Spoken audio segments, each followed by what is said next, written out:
inspiration til den stil, som du ligesom har fundet ud af, passer til dig? Jeg finder jo bare noget, der er sådan... Når man går forbi et eller andet, så lige pludselig så ligger der bare et par bukser, som man lige skal have på, og så kører man bare dem, altså. Ikke så svært.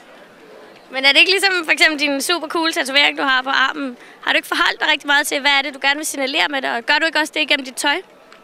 Nej, men jeg tænker ikke så meget over, hvad jeg signalerer. Altså, jeg tænker bare, at folk skal have lov at tænke, hvad de vil, og så kan jeg bare have lov at være, som jeg er. Så det vil sige, at det hele handler bare om at have det godt? Præcis. Så når du skal ud og shoppe, hvor går du så hen? Det kommer an på, hvad jeg skal købe.